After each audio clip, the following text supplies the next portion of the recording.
bienvenue dans l'épisode 2 de 300%. On est encore aujourd'hui avec Agathe Neuvière et Saji Jacquin. On est dans le Fact Festival et aujourd'hui on va aller voir un nouveau spectacle, un autre spectacle et on aura aussi une interview. Suivez-nous.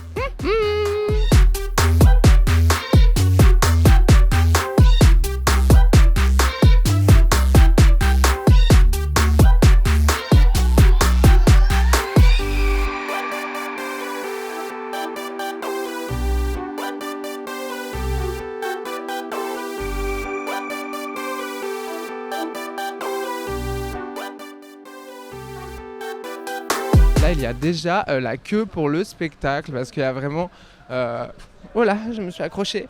Non, en vrai, je dis il y a la queue pour le spectacle alors qu'en fait, les gens sont juste en stand-by dans la rue. Il y a une super belle acoustique, on adore. Oh, mais Arsène, comment ça va? Ça va très bien et vous? Bah oui, très bien. Tu fais quoi? Tu fumes une clope? J'ouvre la porte pour accueillir une amie. Ah, trop bien. Bah, bonjour à ton ami. Hop là, tu peux rentrer avec moi, Saji. Mon ami Saji, trop sympa de me filmer, trop sympa qu'on fasse ce projet ensemble, j'adore. Vraiment, on passe des super moments, on filme des choses, on doit faire du montage. C'est vraiment des super moments ensemble aussi, quoi. Les affiches, l'affiche du festival, quoi. Et puis voilà, là vous pouvez acheter un petit billet pour voir le spectacle, même si c'était complet. 4 soirs quand même, depuis longtemps, depuis 1 mois, 2 mois, mais parce que ça ramène beaucoup de gens. Et donc là, on a Agathe. Agathe, comment ça va? Ça va et vous, bonjour. Alors, Max de ma forme, c'est quoi la question? t'as trouvé un lit pour dormir demain? Ouais, et il y a du gaz. Ok, parce que à la base c'était un plan bourbier, genre sans gaz, sans élec, tout ça. De rien. Putain, c'est beau ça, faut filmer ça. Franchement, c'est magnifique. Je peux en manger un petit bout? On y reviendra. Bon bah là on va aller voir le spectacle STRMN. Vous venez?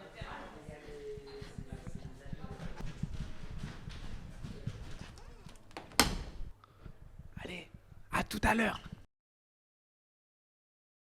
Donc là on est avec certains membres de STRMN, le spectacle qui joue 4 soirs au Fact Festival. Bah moi je suis venu vraiment en mode fangirl à ce spectacle en fait. C'était waouh, ces personnages un peu cultes, des compos musicales vraiment.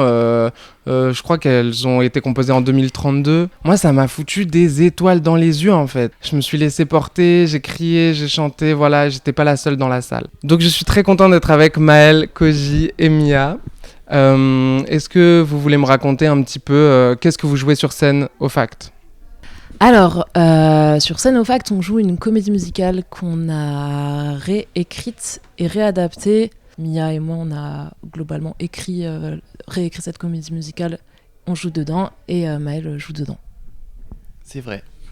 Du coup, cette comédie musicale, elle a une quarantaine d'années finalement presque. Donc on s'est dit, ah là là, on connaît trop bien ces chansons par cœur, mais quand même, la musique, ça donne envie un peu de la refaire. Peut-être pour parler de l'esthétique, une activité qu'on aime beaucoup faire toutes les trois, c'est écouter des remixes hardstyle de nos morceaux préférés.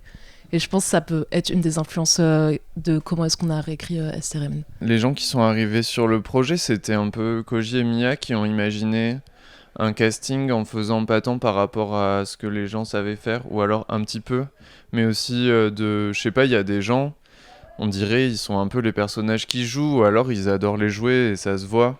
Tu veux dire que tout le monde n'est pas forcément comédien ou chanteur professionnel? Je veux dire exactement ce que t'as dit. L'envie, c'était vraiment de faire un truc entre potes qui nous amuse et où aussi c'est fun de s'organiser ensemble sur ces trucs. Les liens qui existent avec les gens, ils sont aussi sur de leur gars, de la vie, de leur gars politique. Ah, peut-être ça va être plus facile de s'organiser avec quelqu'un avec qui c'est trop le love et avec qui c'est trop facile de s'organiser et qui peut-être a jamais chanté sur scène de sa vie, mais finalement trouver des solutions plutôt que avec des gens qui chantent très bien et qui seraient pas sympas. Oui, surtout que STRMN, on a vu, ça a un peu voyagé, donc ça veut dire quoi? Vous êtes partis ensemble, vous êtes retrouvés à des endroits, à chaque fois vous dormez un peu tous au même endroit, vous travaillez ensemble, c'est un peu, là aussi c'est la vie collective. Oui, je pense STRMN, il y a un côté colonie de vacances très assumé. Mais voilà, c'était intense comme expérience collective dès le début et c'était très... ça a créé des liens humains très forts, positifs. Oui, et du coup, ça a fait ce truc aussi sur la première résidence où, vu que vous aviez déjà pas mal pensé les choses, tout le monde avait pu beaucoup travailler avant aussi, qu'il y avait vraiment beaucoup de choses pré-mâchées, et que ça, déjà, je trouve, ça a vraiment Enfin, tous ces trucs de différence de niveau, ben déjà, quand on peut vraiment beaucoup travailler avant, ça lisse, quoi. On a fait des cours de chant avec professeur Koji. La question de la rémunération, elle est très compliquée là, dans le milieu artistique dans lequel on évolue. Il y a très peu de moyens. Enfin là, en fait, vous me racontez qu'il y a une grosse équipe, il y a beaucoup de gens qui donnent du temps, de l'énergie, de l'envie. Vous voulez aller où avec ce spectacle ? J'ai l'impression que c'est intéressant parce que j'ai l'impression que vous l'avez vraiment créé pour le vivre, ce truc. Que vous l'avez... peut-être que les morceaux que vous reprenez, c'était des choses qui vous font vraiment vibrer. Peut-être que les personnages, vous aviez envie de les incarner. Est-ce que, en fait, dans votre équipe, vous êtes aussi entouré de fangirls et fanboys et de fans gens ? Où est-ce que vous voulez aller avec ce truc ? Est-ce que vous savez qu'à un moment, bah, forcément, ça va s'arrêter ? Est-ce que c'est bientôt ? Est-ce que vous en avez discuté entre vous et que ça va forcément durer jusqu'à telle date ? Moi, j'ai l'impression que le premier truc qu'on s'est dit avec Mia, c'est qu'on veut faire un spectacle pour nos potes. Et avec nos potes. Ça, c'était la première ambition de STRMN, c'est-à-dire se faire plaisir. Et après, pour le truc de... sur combien de temps on s'engage, je crois, la dernière fois, on s'est dit c'était genre une sorte de relation très long terme. Ouais, j'ai l'impression qu'en fait, il y a toujours la contrainte des agendas. Tout le monde est bien trop occupé.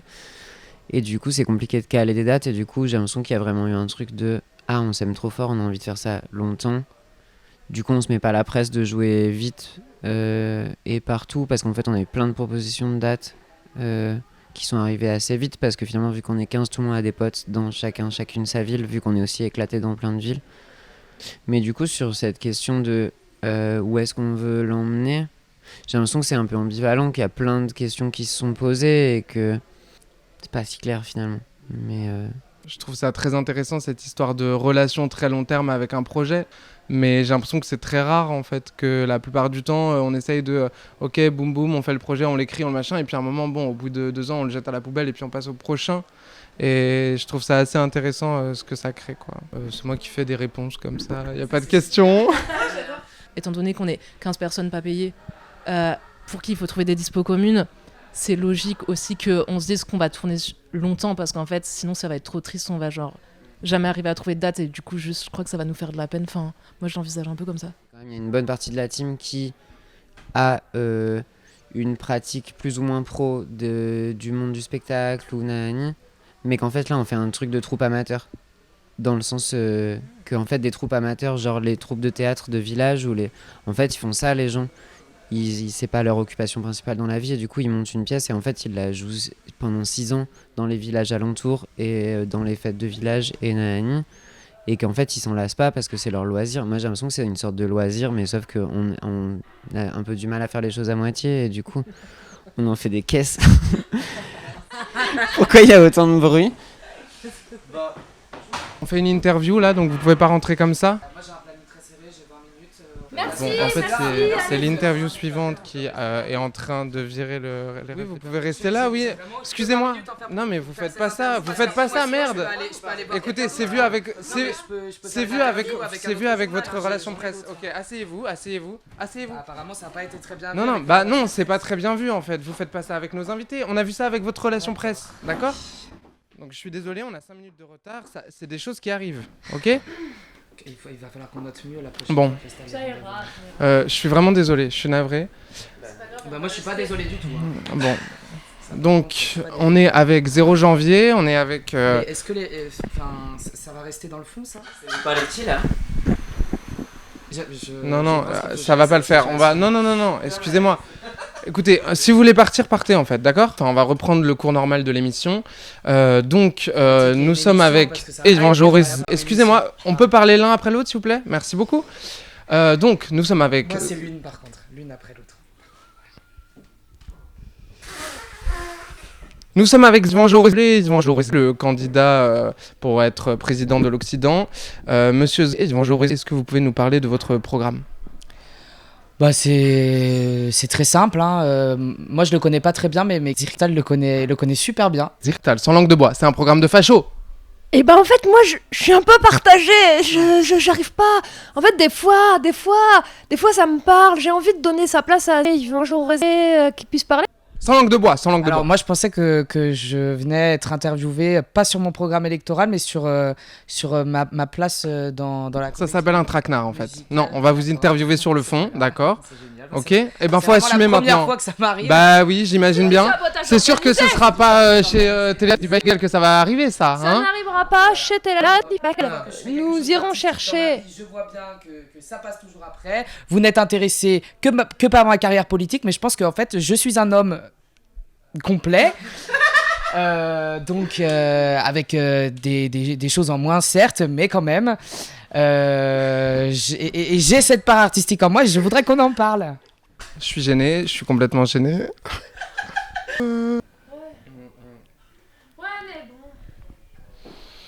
Et ouais, c'est la vie.